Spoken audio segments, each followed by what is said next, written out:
Welcome to the Surviving Siblings podcast. I'm your host, Maya Roffler. As a surviving sibling myself, I knew that I wanted to share my story, my brother's story. I lost my brother to a homicide in November 2016, and after going through this experience, I knew that I wanted to share my story and his story. And now it's your turn to share your stories. Please note that this episode contains depictions and stories of siblings lost by homicide, suicide, and/or domestic violence. Some people may find these stories activating, triggering, and/or disturbing. Please see our show notes for additional resources and to understand the full content of the episode. I have another amazing surviving sibling here with me today. I have Sarah, who's going to share her story about losing her sister, Jenni. Sarah, welcome to the podcast. Thank you. Glad to be here. We're super happy to have you here as well. And it's always bittersweet, as I often say to my guests, right?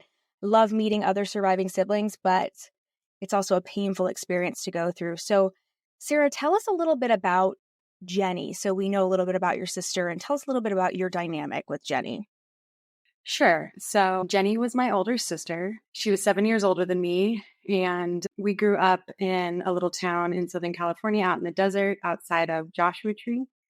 And we were both adopted at a young age. Jenni was a little bit older when she was adopted, and my parents couldn't have children. And so that's how we met each other. I was adopted 7 years later, and she, like most big sisters, like all older siblings, was larger than life to me. And I was a big fan of her. And everyone called her Jen the Hen, and they called me Sarah Chickadee, or, some sort of riff on Jen the Hen or something like that. And we had a really great childhood. Our adoption was always front and center because my parents are Italian and Irish, and my sister Jenni was half Hispanic, half Mexican, and she excelled through school. She was a cheerleader and always really outgoing. People really loved her. She was almost 6 feet tall. I think she was 5'11", and blonde hair, light blue eyes, the softest hands you've ever felt. And she was a hit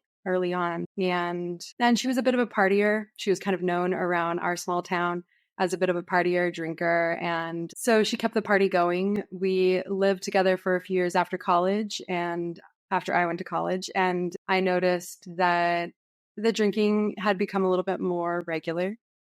But that was kind of who she was around town. She was always known as someone who would have a good time. And so as we got older, she died when she was 40 years old. And that was back in July of 2020. And I had noticed through the years, I have a young family. And so she never got married or had any children. But she was always an excellent aunt, and the kids loved her. So actually, Jenni sounds like somebody that I probably would have hung out with. Yeah, yeah. She was great. I'm the oldest. Mm-hmm. Yeah, I was a cheerleader too, big partier. Yeah. Things changed for me when I got out of high school, though, a little bit. But she's like, you did a great job painting an image of her for sure, at least in my head, and I hope all of you guys as well. She sounds like just someone you really wanted to be around. And I think a lot of younger siblings have that larger than life image too of like their older siblings. I know that like my youngest sibling has told me that before too, like, oh my God, you guys were my older siblings. And so it's interesting, that perspective, because there's 10 years between me and my youngest sibling. So right. I do understand that dynamic on the other side from probably Jenni's perspective.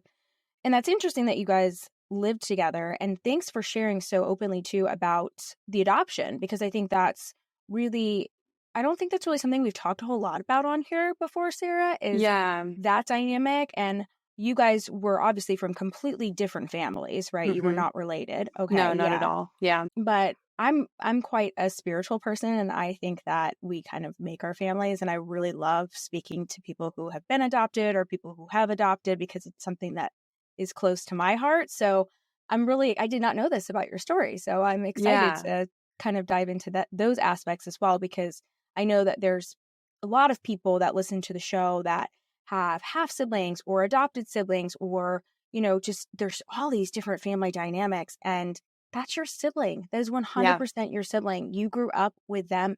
That is your sibling. So I'm really excited to dive into this. Okay. Well, So I can talk a little bit more tell about the us, adoption yeah, if you that's want. exactly what I was Sure. going to say. Tell us a little bit more about the dynamic there, just for a few minutes, because I think, again, it's an important part of your story. Definitely. Yeah. Yeah. Yeah. Like I was saying, my parents don't look like me, which is no big deal. That's really common in adoption. But Jenni really did look like me. And so even though she was quite a bit taller than me, she was blonde. We both had light eyes. And so I think that there was a little bit of even more bonding there in that way, that we sort of looked like each other.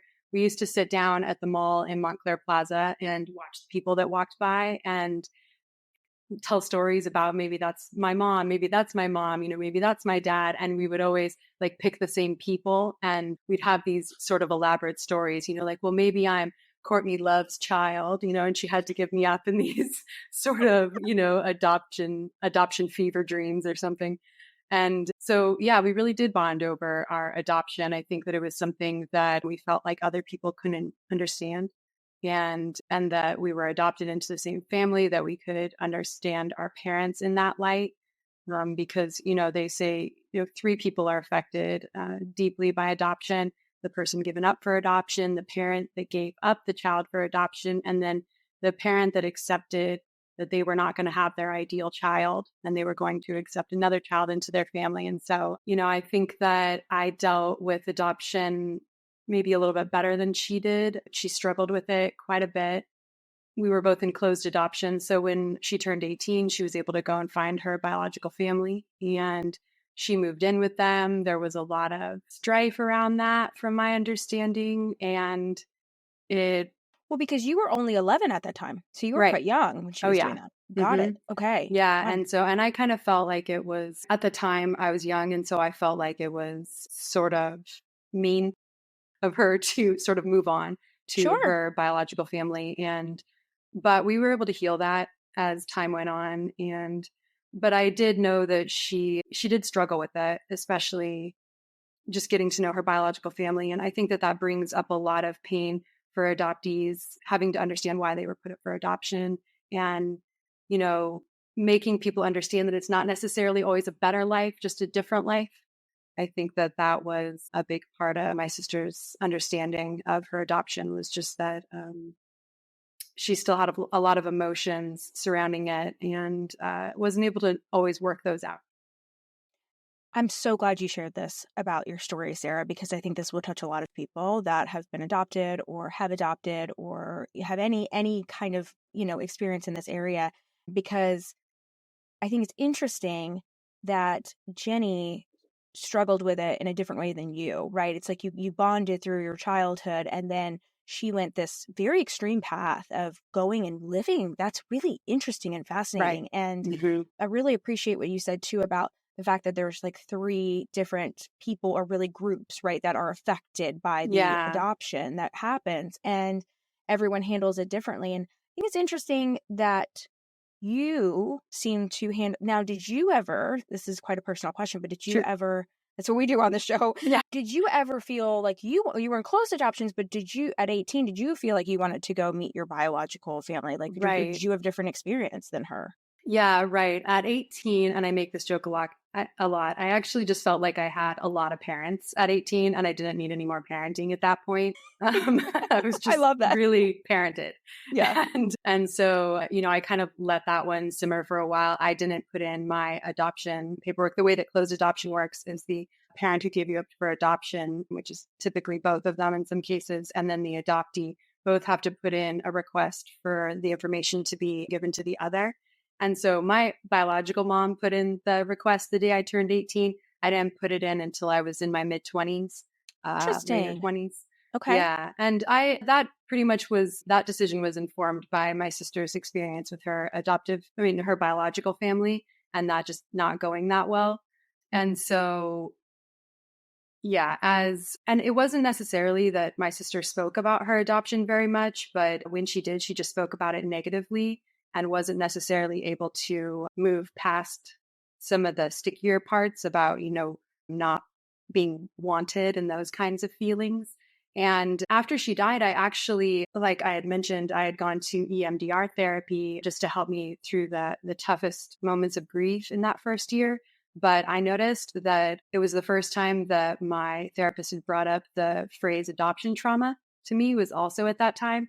And I actually didn't know that that existed at all. And I felt like I was sort of simultaneously learning about it and learning and grieving at the same time, and learning that my sister probably held this grief and didn't realize it, that our mother held this grief and didn't realize it, and that that probably had overshadowed a lot of her life.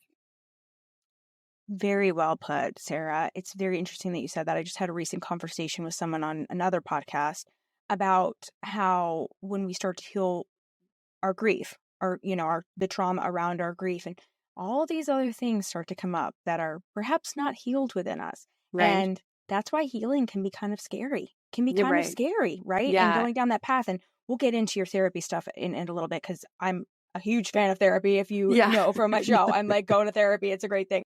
And so I definitely want to chat about that. But I think that's so interesting that you brought that up, because I just was talking about this like a day ago on someone else's show. And we were talking about how healing, it sounds great. It sounds kind of glamorous, right? Like, let's go get healed. And, but the reality is it's hard work, because it starts to bring up anything else that might be creeping under the surface that you didn't even know, or maybe didn't even process, or really maybe didn't bug you in a way that someone else in the family or in the dynamic that you're in, fill in the blank, right, was Right. struggling with. And then it can Yeah. bring things to light. So it's very interesting that that happened for you. So we're going to come back to that. But I want to Yeah. go back to, so Jenni had this experience of going to, like, I'm sure a lot of adopted kids have felt like, why wasn't I wanted? That whole feeling. It seems like you guys had different emotions behind that, but I'm sure you experienced that as well going through adoption, right? Like, I'm Yeah. sure it's a natural question to feel. We hope you're enjoying this incredible episode of the Surviving Siblings podcast. I'm your host, Maya Roffler. We'll be back in just a minute after hearing from our incredible sponsor. Are you feeling lost in your grief journey? Perhaps even stuck? As a surviving sibling, I too have felt lost, stuck, confused, angry. Well, fill in the blank. I've felt so many emotions along my grief journey. I'm sure you know exactly what I'm talking about too. Along the way, I found that what I needed was answers to all of my unanswered questions, validation, permission to feel everything that I was feeling at different times, and ultimately, I needed guidance. That's why I created the Grief Guide for Surviving Siblings. This is a 23-page guide that guides you, the surviving sibling, along your grief journey. Written and created by a surviving sibling for surviving siblings. Click the link in the show notes to get your copy, or visit thesurvivingsiblings.com, where you can also find more show information, merchandise for surviving siblings like you, and more resources and support. I wanted, there's never really an outlet to say this because nobody really wants to hear this at your sister's funeral or anything, but my sister kind of lived her life in a way that was really kind of reckless, not just in her habits, but in the way that she spoke to you. And she just, from the get-go, was just in love with everyone. When she opened the door, she just swung it wide open. She was one of those people that if we had a budget, she'd spend it all up front and not really, worry about what's going to happen next. And so, she did that in the words that she used, in the way that she dressed. And so we had very different experiences when it came to our adoption. I'm much more timid about it. I feel like once you open the door, you can't shut it again. And she was more of the more the merrier when it came to that. I think that we just had different approaches. My approach was sort of like, well, you're never necessarily given up from a good situation. It's not typically a good situation that you're leaving. And I was nervous about that. Whereas she had a very close relationship with her mother. And I have a close relationship with her biological mother now. Wow. Okay. Yeah. And so that's developed over years, many years. And Carol's a wonderful woman. And another thing that I just want to highlight in this is that my parents were just so understanding of my sister going out and finding her biological family. I was the only one that maybe had reservations about it. And I think that was exactly what Jenni needed. She needed the confidence to move and find who she was. It was important to her. And I think that that's advice that I would give if I could talk to any parents that are thinking about adopting, is just let your child lead the conversation on adoption, because it's a difficult and sticky one. And being open to their understanding of it is probably the best thing that you could do for them. That is so beautiful. Yeah, thank you for sharing that. And Yeah. I don't think that's the case for all adopted kids, right? It's like the Yeah, parents sometimes feel a certain way about it, or they think they know best. right. And Mhm. so, yeah, kudos to your parents for giving Jenni the space and giving you the space to explore what you felt each one of you needed, right? I mean, that's Yeah. pretty amazing. I mean, I think there's going to be a lot of people that connect with this, Sarah, for Yeah. sure. So glad we're talking about this, and thanks for being so open about it. But Sure. so walk us through. So we know Jenni's a partier. We know she's a cheerleader. So walk us through what happens with her and kind of this progression, because yes, her death is it's very tragic, and it's an epidemic, and it's something that's going on, and it's something that needs to be talked about. So again, so happy we're doing this episode to shed light on this. But walk us through. She's 18. She goes to live with her biological family. Things evolve. You guys, she's still partying. Like, tell us a little bit about what Jenni did for work and kind of where this evolved, because you were out of college, so she was probably around 30 when you guys lived together, right? So tell us a little bit that's about right. how this kind of evolved. Yeah. Yeah. So she, was sort of a serial dater as well. She had a number of boyfriends over the years, and they were all, some of them less serious, but most of the time she would stay in a relationship for a few years. And so she also had a few jobs when we lived together. She would on and off work as a dental assistant. And also she would work in escrow and real estate. And so she would keep jobs like that for maybe 3 years at a time, 3 to 5 years. She also did waitressing like when she was younger, but nothing that was really something that like called to her for a long time. Probably dental assistant was the most consistent. And so she also, didn't work consistently, which I think one of the things that I want to talk about is that I think that a lot of how I got to today, or how we got to my sister's overdose, was just miscommunication and secrets a lot of the time. I think that at the base of that was this underlying shame, maybe that had to do with just adoption in general and that relationship. But what I wanted to say was that inconsistency in her job and inconsistency in who she was dating made it difficult to keep all the details straight at times. And I think that sort of wore on my parents, and I guess eventually me as well, because I had gotten married during that time a few years after college, and then I now have 2 kids. And so I think that, yeah, like I said, the details were missed. And I think that had there been a more cohesive understanding of how she was spending her time, we would have caught on to a lot of this earlier.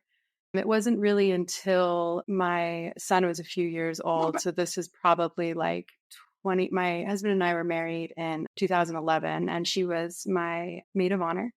And she was just always so wonderful and supportive of my relationship with my husband, and like of her nephew and niece. And she loved them so much. But so after I had my daughter, I kind of noticed that her jobs had gotten really inconsistent. She wasn't going to work really at all. And I had always wondered about how she was paying for things, was always a question in my mind. But my parents own a few houses that they rent. And so she was renting from them. And so she didn't have rent to pay really at that time. I didn't know that necessarily, but. And how old was she at this time, Sarah? You said you just had your daughter? Yeah. So she was 35 at that time. Okay. My daughter was, 34. So in between that time, she was, like I said, just jobs on and off. She would have money here and there. She'd be traveling around. She lived with her biological mom's brother for a time, and then also would spend time with her biological father as well. Her biological mom and father were together, but she had amicable relationships with both of them, and she had a close relationship with her father's daughter, so her half sister. And so, yeah, I had kind of noticed, I mean, it was kind of something that was known. My sister was a real drinker, really, from like 30, when she was 30 years old, she was a really established drinker. And she was also a smoker, mostly vaping. And so that nightlife mixed with having an inconsistent daytime job, I think was just sort of her routine really for a number of years. And it was when I was pregnant with my son in 2018 was when I started to ask around some of our cousins. And well, my husband had dislocated his shoulder, and my sister came up to help me with my daughter. And she came in, and that's about a 3-hour drive for her. And so she drove up here and with her boyfriend at the time, his name was Jeff. And as soon as they got here, she had been having some like stomach issues. And so she was like, I'm having some stomach issues. I want to go back home. And I was like, oh, well, you just got here. It's been 3 hours. What's going on? And she's like, no, I'm just having trouble. And I figured she was just maybe arguing with her boyfriend or something like that and didn't want to tell me. And so they left. And it was about 2 days later that I realized they had taken my husband's prescription. The pain medication. Wow. And I couldn't be certain of it. That was the thing, is I just couldn't be certain that she had taken it. Maybe I hadn't, maybe I had lost, I don't know. I tried everything in my head. It was maybe my first indicator that something had happened.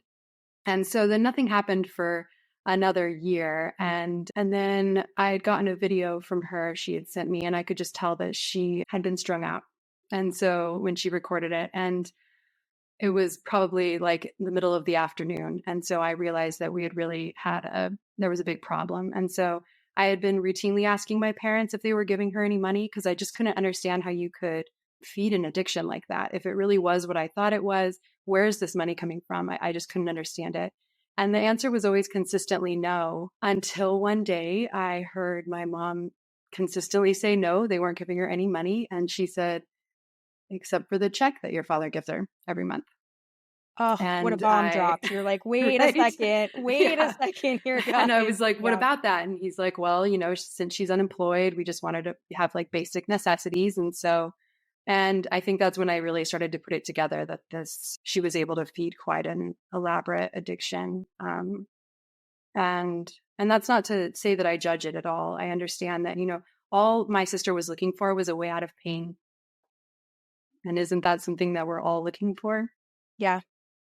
Very powerful statement there, Sarah. Yeah. You've got a lot of power in this story, because that is something that I think, those of us who don't struggle with addiction or have never seen it, my brother struggled with addiction as well. That's not how he died. Obviously, we know it was homicide, but that was something I lived in fear of all the time. And same things I connect with, and a lot of you guys will connect with this too. Like if you had a sibling or have a sibling in addiction or know anyone, right? There's all these things that don't add up, to your point. It's like, where are they getting the money? And like, where are they disappearing to? And why can't they keep a job? And it's like, there's typical patterns. They don't always look that way, but more often than not, there are a lot of these same patterns that happen. And it makes you question things for sure. And it's interesting because my parents, were supporting my brother at times too, and weren't as transparent about it. So I really like that you are sharing, like, I think if we all had just been a little more honest and real and transparent about where she is and what's going on, I think that's interesting that you said that, because I connect with that too. Yeah. And I might have stolen a little of that from Dr. Gabor Mate, who I know you're a fan of. But so, I think that exactly like you said, I think that had we all had a more cohesive understanding of where she was at in her life and what was happening, I think we could have put it together a little bit better, a little bit earlier. And so in June of 2019, I was very pregnant with my son. And at this point, I had put together enough information from my cousins and my parents that I knew that something was up. And so I told my parents probably a couple months prior to that, and that I really thought that there was a problem. And had she, was there anything missing in the house? And they said that nothing was missing. And so I thought, okay, well, at least it hasn't gotten that bad. And so we started reaching out to a therapist in the Palm Springs area. And I can't remember who we used, but I don't think we would have gone that path. There was nothing wrong. The therapist was wonderful, but I just don't think we would have gone that path had we known how everything would end. I think that the this sort of spring it on them intervention is dangerous. And I think that it brings a lot of shame to an already precarious situation. And Right. so I don't know if I would recommend that to anyone. I wouldn't actually, but that is what we did at the time.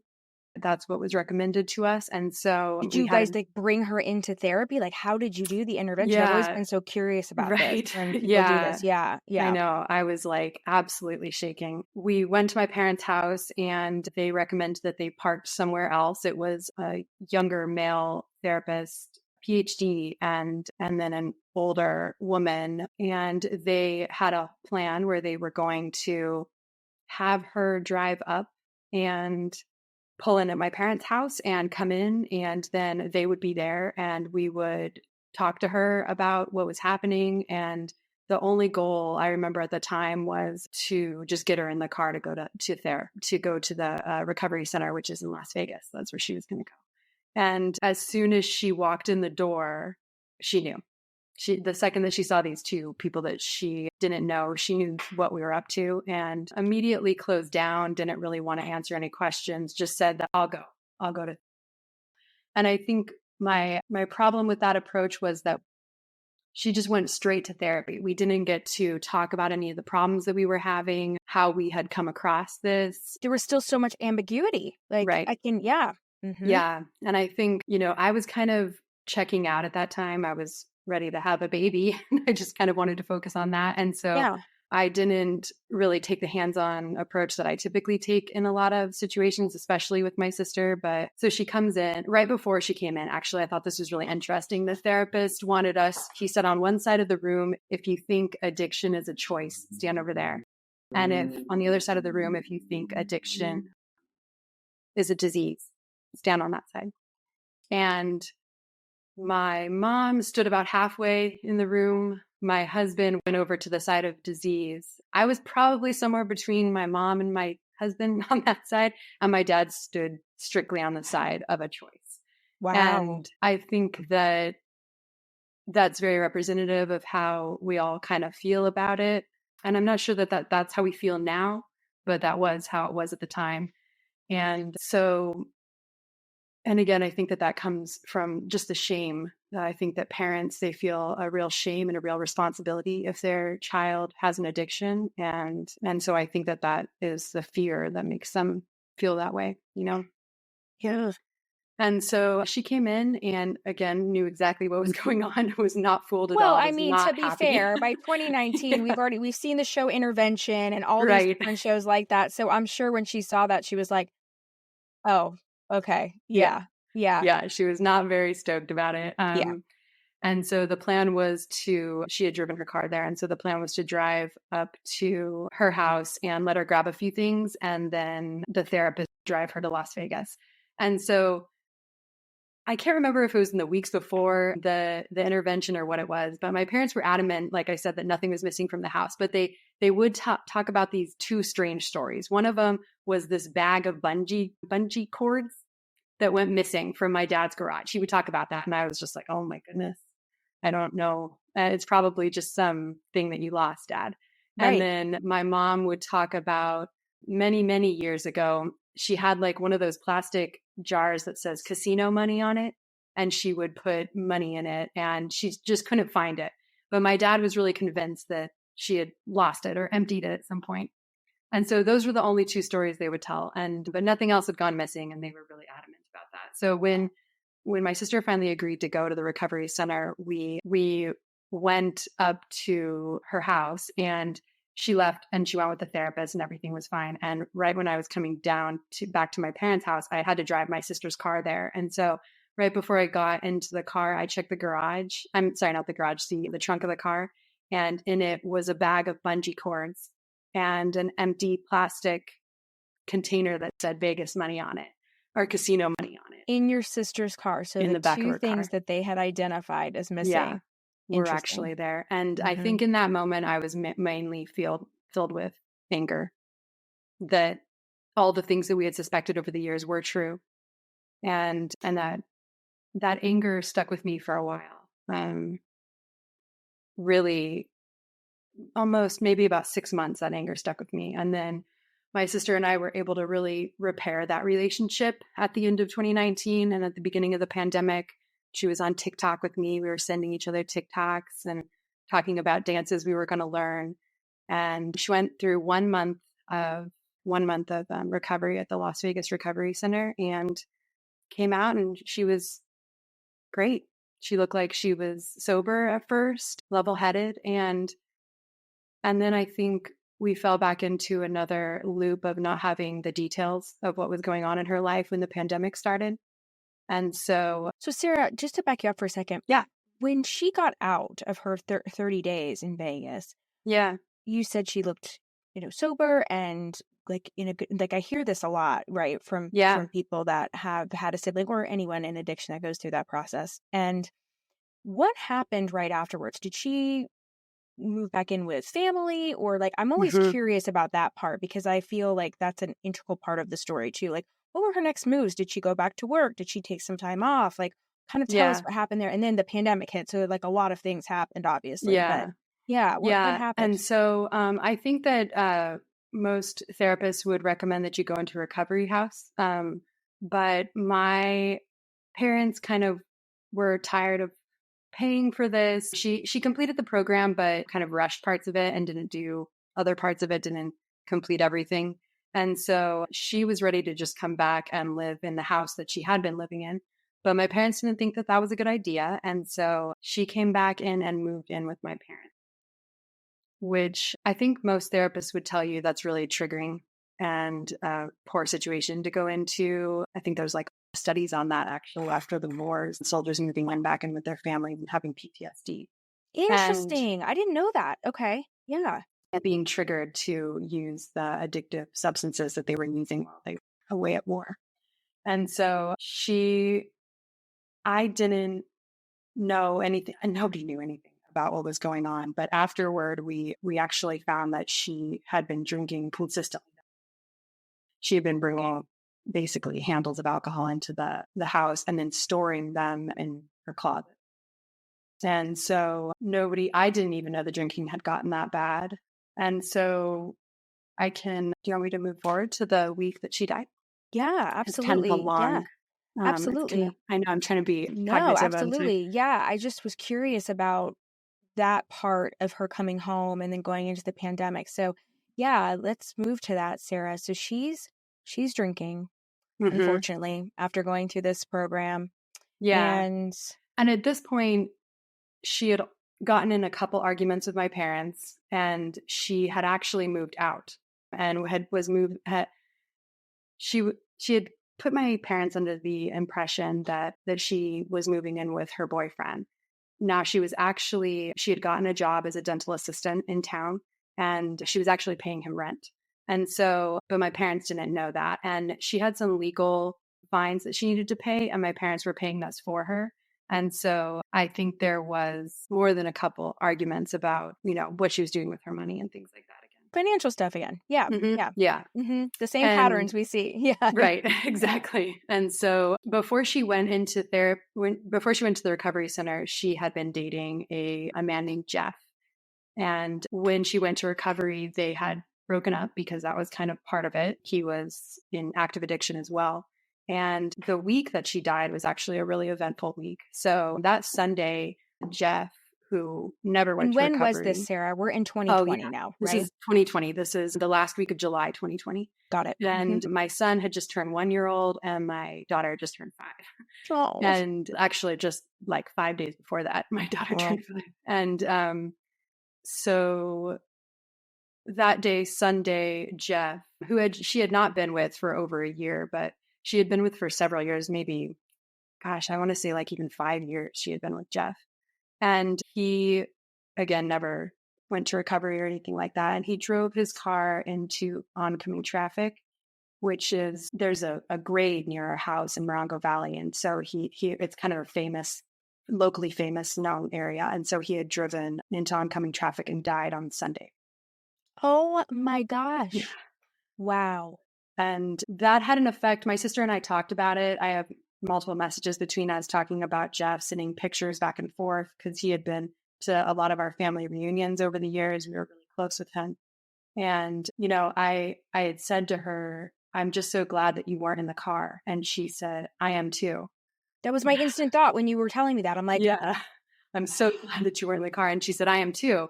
And so my sister had a DUI at the time. And so she had a job, but she couldn't get herself to and from that job. And so on Monday, my mom was on her way to go pick her up in the afternoon, and they were up camping close by, and my mom fell backwards out of the camper and had broken her arm. Oh. And so, but she didn't know it at the time. So that was Monday, and they drove back home, and my dad picked my sister up from work and drove her home. And that was Monday afternoon. And so when I spoke to her, she said that they had gotten a little bit of an argument because he had found out that my sister was paying rent to her boyfriend/friend. And so the next morning, Tuesday morning, she was able to get to work by herself. Maybe my dad did take her to work that day, and they argued again. And so I offered to have an Uber pick her up Tuesday night instead of my dad, just because my mom still wasn't driving, and mitigate the situation a little bit, let it calm down as much as I can. Yeah. And she said, no, it was no big deal. And so she called me Tuesday night, and I didn't answer at first. And then she called me back like a minute later, and I answered, and I was putting my son to bed, and she was really distraught. She was upset that she had gotten in another fight with my dad about finances, and she was afraid that my dad would never see her as anything more than her addiction, and that she would never be trusted again. And we had this really great conversation about how, all you can do is keep trying. And at the end of the day, that's what calms you, what soothes you as well, is that you've shown the best that you can of yourself, and people can just take it or leave it. And that's what life is about. And I think we were both much calmer at the end of that conversation. It felt like one of those large conversations that you have with someone. Yes. It just had this really settling feeling. Mm-hmm. And she said she was going to go eat some Chinese food and go to bed. And so we hung up, and a few minutes later, she texted me and said that she had just gotten off the phone with my dad, and that he had apologized, and that she could tell he really meant it. And that was the last message I got from her. That's going to make me cry. Oh my God. Wow. Yeah, it was really powerful, and I realized it afterward. Yep.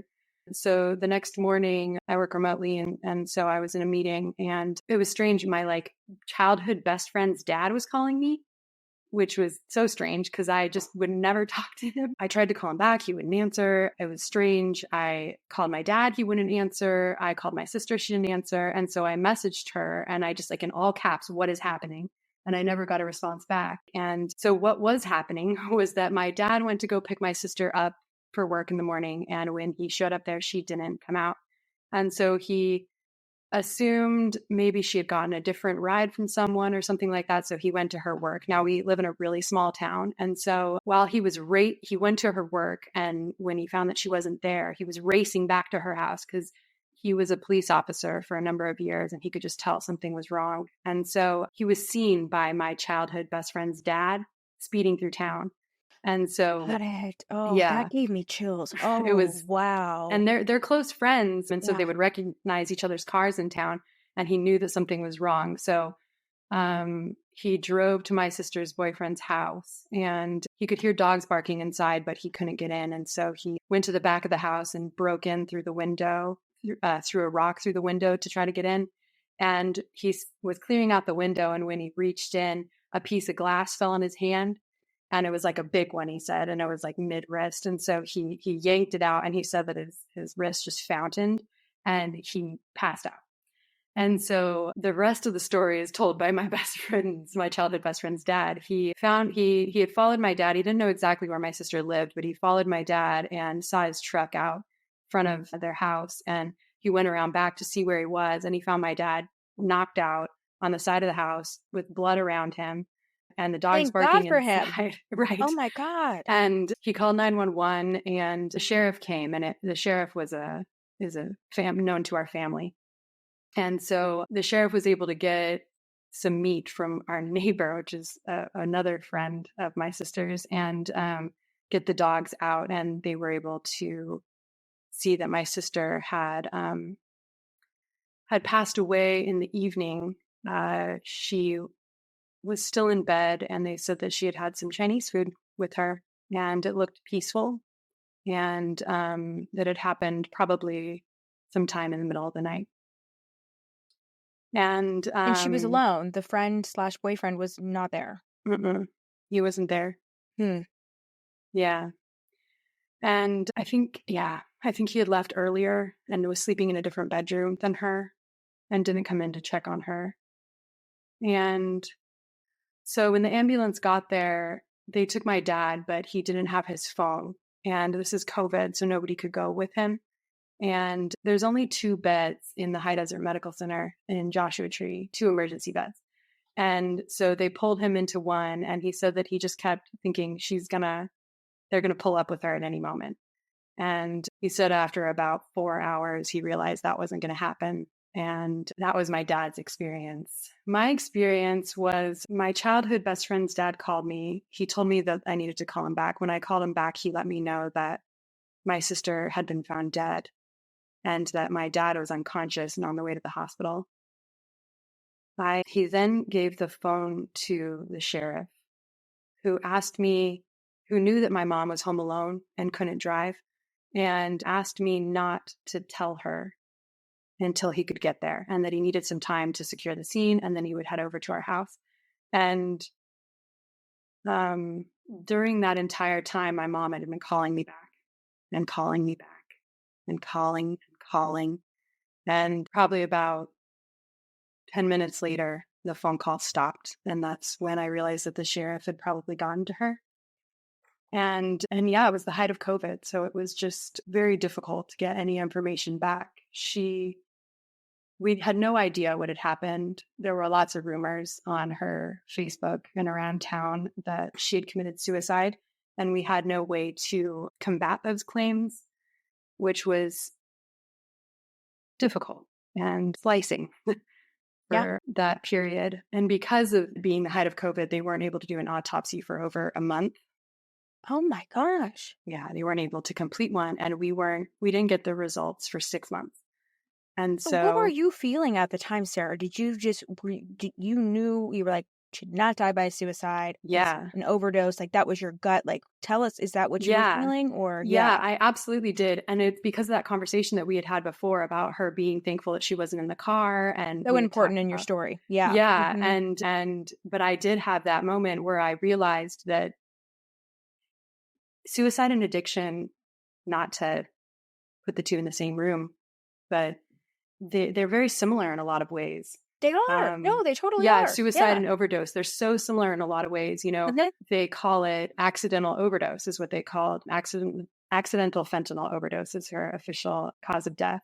But, you know, in a way, it's sort of like an accidental suicide because, you know, I think that it's a long time addiction, especially in the setting of long time addiction. I think that there's room to discuss how those two scenarios are similar to one another. You know, I agree. I completely agree with you. And I think everyone listening to this that's experienced one or the other, or perhaps both, God forbid, can agree with that too, because I hear that in these stories and, you know, and often one is mistaken for the other, right? Or, you know, one way or the other. So, you know, that's a part of your story too. But 6 months. Yeah, wow. It was so long. And we actually held her funeral a month after she died. And that's also the weekend that we got her body back. And we know the people who own the mortuary in town, and they were very adamant that we shouldn't see her. And so my parents were ready to take that recommendation. And there was some things in your story that I actually thought were really similar, you know, that people come in and they try to have an effect on your relationship with your sibling even after they've passed. And I felt like, you know, I had to fight really hard to be able to see my sister one last time before they cremated her. Yeah. And it was really important to me that we did that, or that I did that. And it was just me that saw her. My parents didn't want to come. And that's fine. That's exactly probably the way that my sister would have wanted it as well, just me being there. But this is important though, because you knew what you needed. And that's the advice that I always give people. I'm like, I'm not a therapist. I'm not licensed in this. I'm just someone who had an experience. I'm someone that talks to a lot of you guys every single day, and you have to do what's right for you. And some people are like, should I do this? Should I? I'm like, what does your gut tell you? Is this important for you? Are you going to Yeah. regret this? And it sounds like you made the right choice for you, Sarah.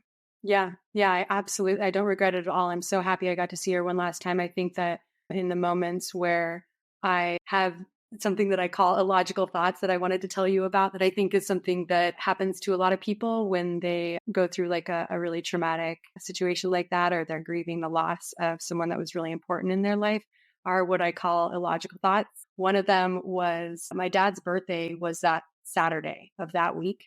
And I remember my mom coming out of the kitchen with the birthday cake, and I physically tried to push her back into the kitchen because time couldn't go forward. My sister wasn't there. We couldn't move forward. And it was like it signified the next day, the next event, and she wasn't there. And I just remember like physically trying to like push my mom back into the kitchen. Another one that I related to in your story was you talked about how your mom had brought her boyfriend to the hospital, and you were kind of like, why did that happen? I did something like that I wanted to share. So the day that she died, I had to drive the 3 hours through LA to get back, but it was the middle of a Wednesday, and so it took me more like 5 or 6 hours to get through all that.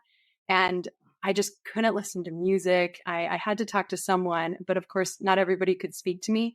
I think I probably called everyone I knew, people that I hadn't spoken to in 10, 15 years. And I think the reason I did that was because I was looking for her. And I was looking for all the little pieces of her that everyone knew about her. And I was piecing back together everything that I could get of her.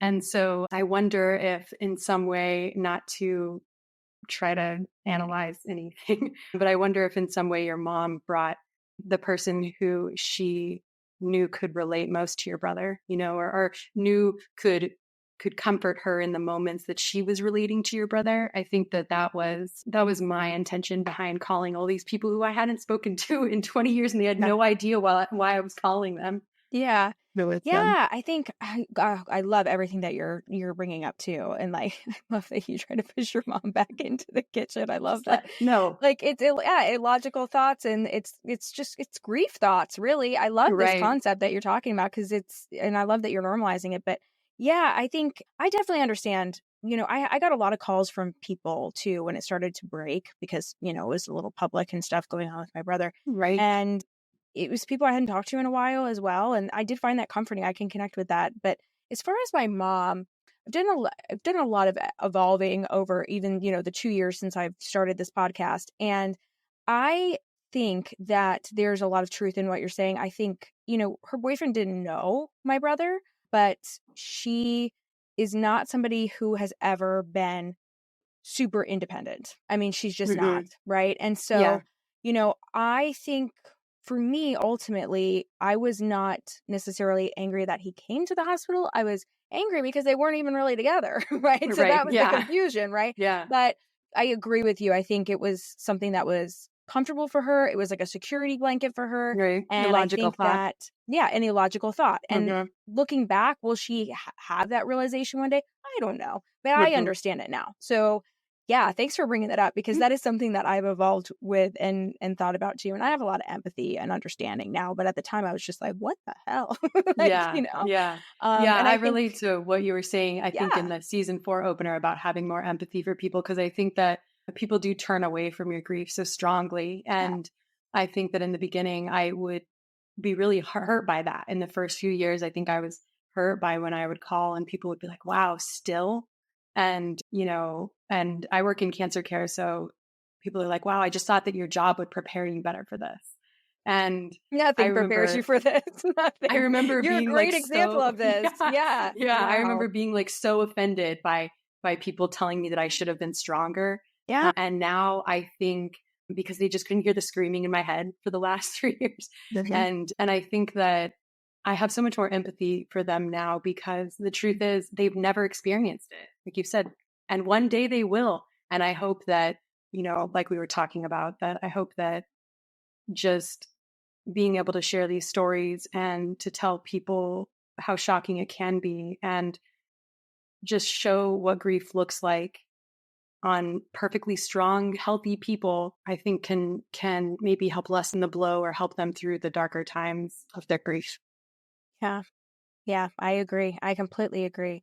It is interesting because people used to look at me like I had three heads. Like when I first started talking about my empathy levels just increasing, and they were like, "What?" And I'm like, "No, that didn't happen day one. No, no, Yeah. no, no, no." Right. I was really pissed off for a long Yeah, time. for You know quite what a I mean? while. Yeah, Yeah, and it comes back again every now and then, sure, There's something that sure. someone says or does, and Yes. it sets off a whole new wave of it where you go through all the different. And that was another thing I wanted to say, that, there's memory. I've noticed in the last few years that there's memories that I haven't thought about since she died.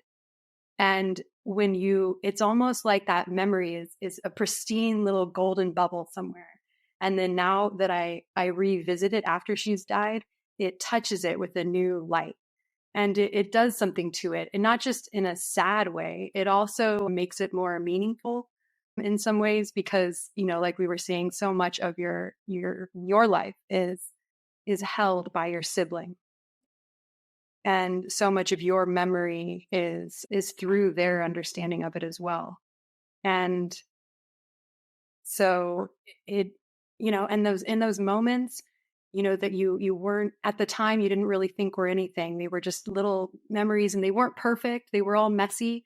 But you realize when you look back at them that they were exactly perfect. They were exactly what you needed, and they stay with you, and they change with you.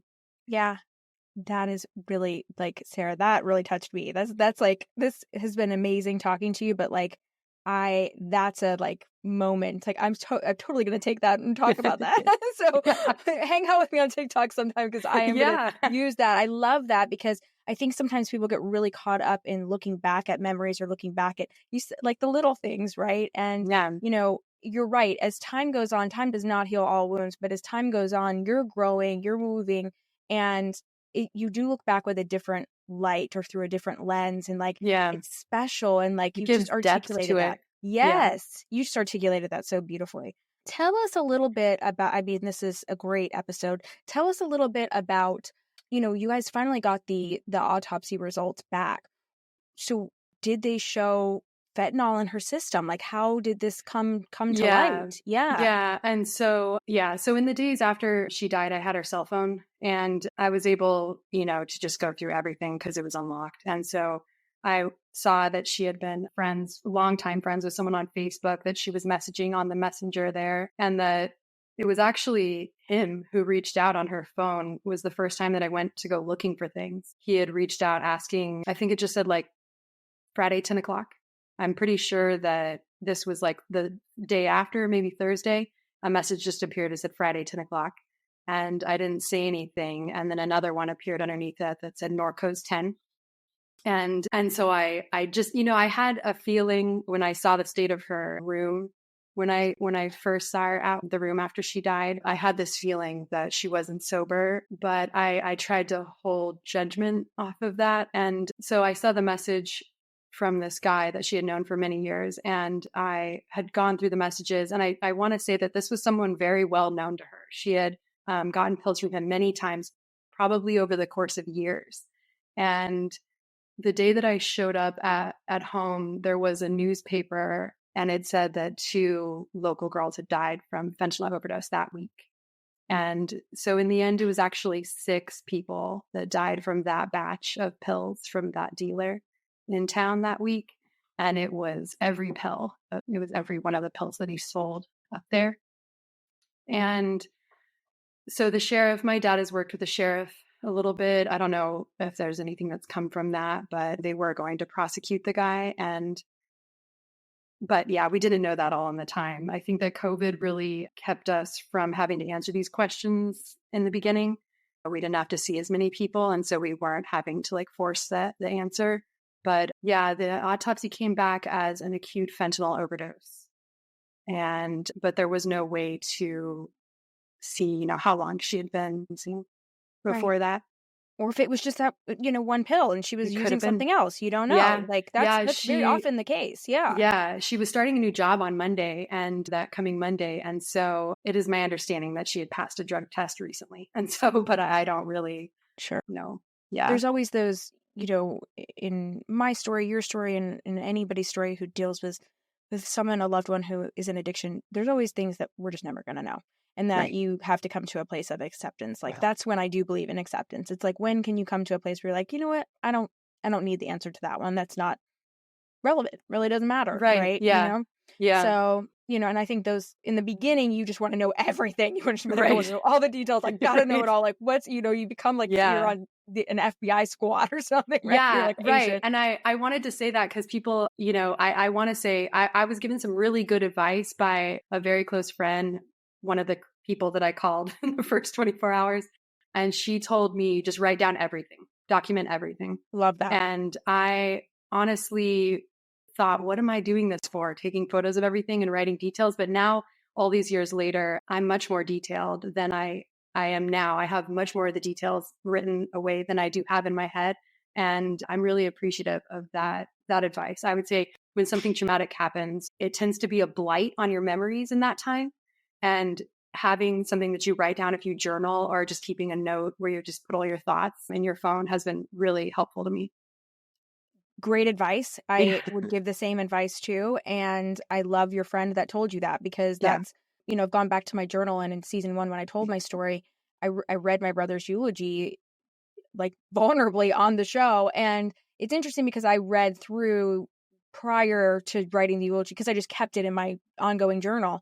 And it's interesting the stuff that I had in there. And I used a lot of that to tell my story on season 1, because you go through this grief fog that, that we talk about. So I love that you did that. And great advice for anyone out there that's unfortunately having to go through something like this. But so you guys, this is obviously, and I have an opinion about this too, about these dealers with fentanyl. Like, I think it's really complicated, because it's accidental overdose, it's homicide. It's homicide, and so that's what's so difficult about this epidemic, and then you start to go down the line of questioning where you're like, what dealers know what they're doing, what dealers don't.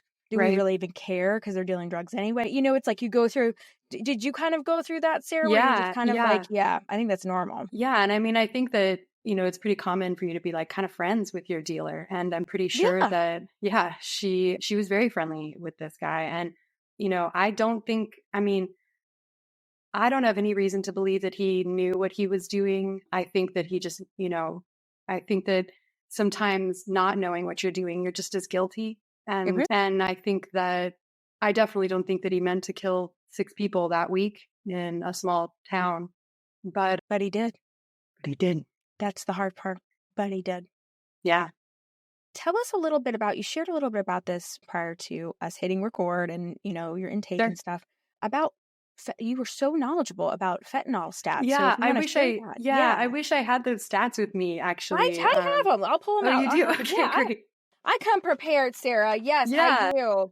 Because I want you guys to just share your story. I do. I have it here, actually. So I was saying that for Americans aged 18 to 45 years, the leading cause of death is a fentanyl overdose. Fentanyl is responsible for nearly 70% of the United States, 107,000 plus drug overdoses in the past year. So that was in the past year. 107,000. Yeah. That's crazy. Mm-hmm. That is crazy. I don't know if you've ever seen any of those stats where they show you like what the cause of mortality has been over the years. Fentanyl is off the charts, and it is. That's why this episode is so important. Yeah. Yeah. And it's not just drug overdose. It's specifically fentanyl. It's just much more deadly than the other drugs and the other epidemics that we've had with drugs in this country. And I wanted to say, like I had said in my intake, that, and I've said this to a lot of people, this is not happening under the freeway overpass. This is happening in people's bedrooms. These are people who live productive lives. They have families. They are loved by people. They are checked on regularly. And I think that we all sort of live in fear of this if you have someone that is in active addiction. And my advice to anyone who has a loved one in active addiction is to fight like hell. Just fight like hell. Yeah. I just think that's great advice. Like that was a hard thing for me with my brother, for sure. Yeah. And, my story with my parents is a little different, as you guys know and can listen to if you haven't. But, I felt like they were enablers both. And, I'm in a great place with my dad, because he's been very open about it, admits his faults. Like, I think that's really huge. My mom, maybe we'll cross that bridge one day. Maybe we won't. I'm fine either way, right? It is what it is. Life has moved in the direction that it's moved. But, I love your advice about fighting like hell and if you get tired, just rest, don't quit. That's another thing I like to add to that. Because it's a journey with these people. And coming on the other side of it, there were times when I was tired and I didn't want to deal with it anymore. Of course, you're a mom. You have 2 babies. You're married. You work. Like, of course you're tired. Yeah. But eventually you won't have to fight anymore one way or another, and being able to be there for that person in their times of active addiction, they'll remember forever. And my sister and I always kept that good relationship, even though I knew that about her and she was able to talk to me about it. And I feel like I was one of the few people that really was able to just not judge her and not make her need to carry the shame. Because, a lot of times I feel like with addiction, it's that second arrow. You have to feel bad about feeling this way, and doing this thing. And when they're already not feeling well, and so I think that not adding that additional shame will keep the secrets, more open, and then keeping that communication open is really the only way to get a full picture of someone's overall health and their life. And maybe just having that opening and being open to it is what I mean to say. Being open to those conversations can bring someone back, from the edge. Yeah, I agree. I think when you come from a place of judgment, you're right. It's like a double whammy for them, right? It's like they're already battling inside. They're already going through all of that. They know, they know. Yeah. So, coming from, again, like we talked about, coming from a place of empathy, openness, but also, it's okay. And then some people will come to me sometimes too, and they haven't lost their sibling yet, Sarah. They're going through this. So this episode is great for them to listen to as well. And they're like, I had to cut off communication. That's what I like to call rest time.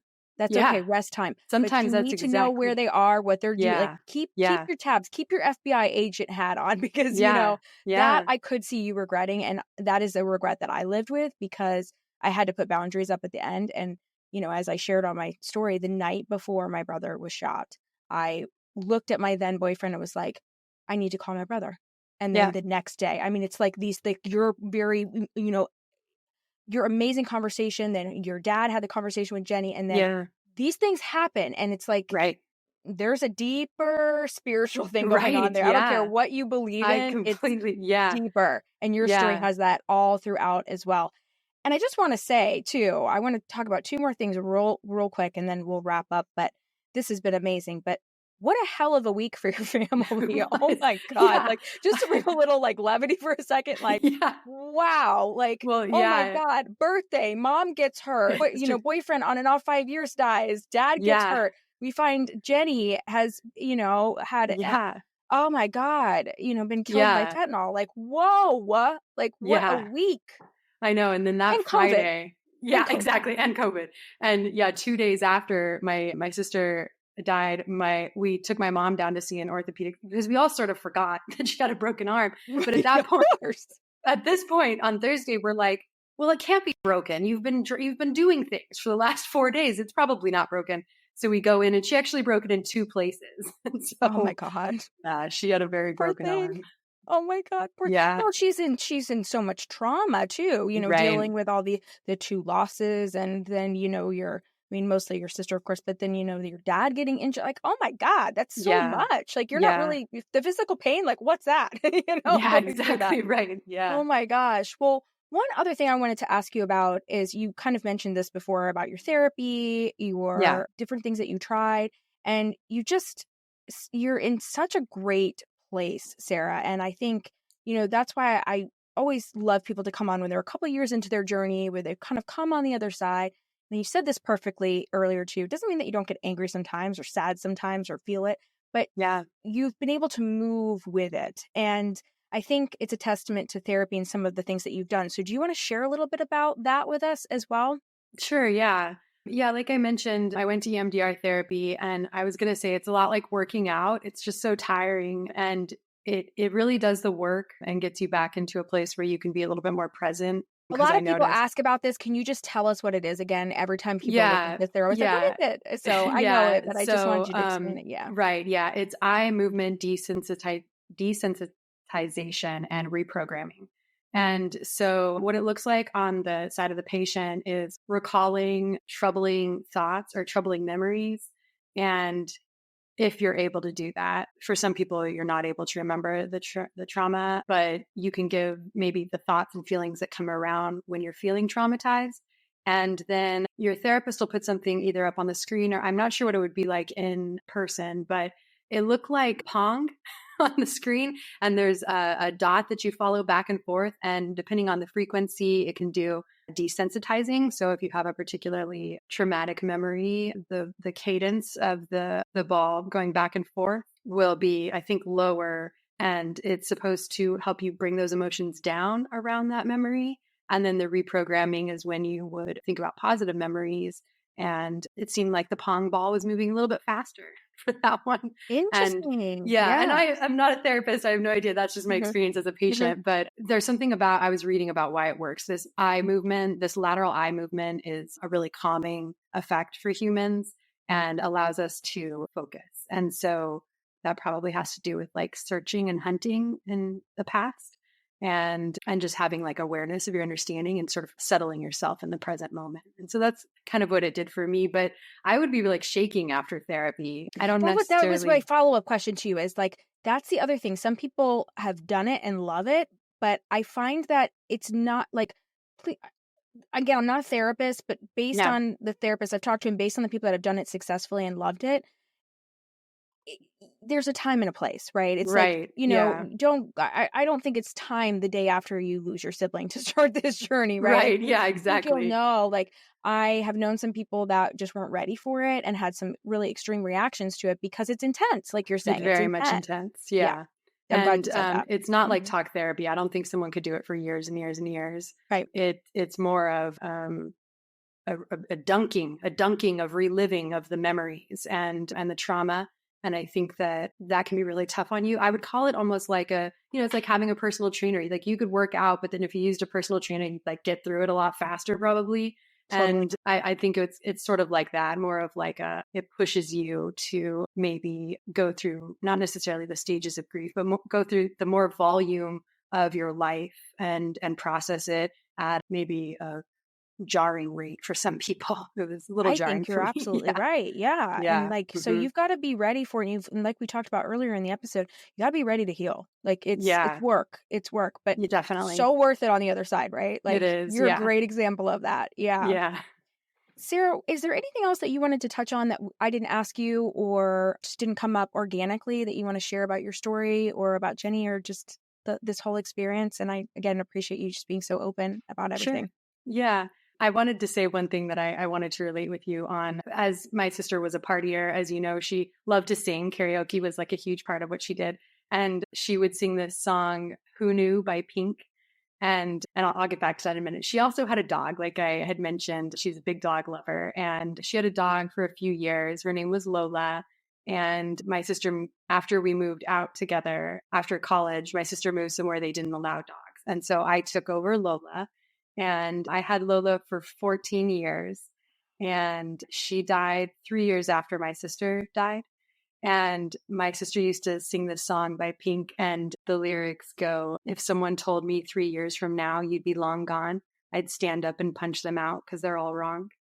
And Oh my I remember God. like 3 years after my sister died, Lola, her dog died. And I just remember thinking it was such a synchronous moment. And you had talked about Scarlet, your dog, and how the animals just bring us together. And I just thought that was really cute.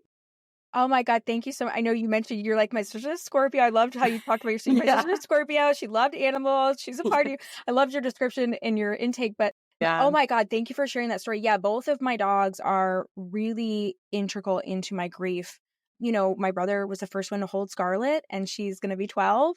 Yeah. And, you know, I got my other dog, Bonnie, I got her on December 9th. So, you know, the 21st is when Wow. he died. So, Yeah. you know, Oh, wow. I had no intention of getting another dog and and I've shared this with you guys before, but my brother had wanted chihuahuas. I had no idea, and I had no Lola was a intention of getting. chihuahua. And I had Yeah. this little Chiweenie, and his girlfriend is the one that started Cute. calling me and blowing me up, and was like sending me these pictures of my brother with chihuahuas. So I have these pictures, and I share them now on social media. And people are like, "Oh, that's so cool." I'm like, "No, I had never seen those prior to walking out of the adoption that day." And so these are signs. These are signs from our loved ones that have passed, and I believe in that. So yes, thank you for sharing the story of Lola. Oh my God. Had her for 3 years afterwards. She was so old. She was a wonderful dog. 5 pounds, just the sweetest thing. But she reminded me of Jenni all the time. Well, and then the Pink song, like that's wild. That is so wild.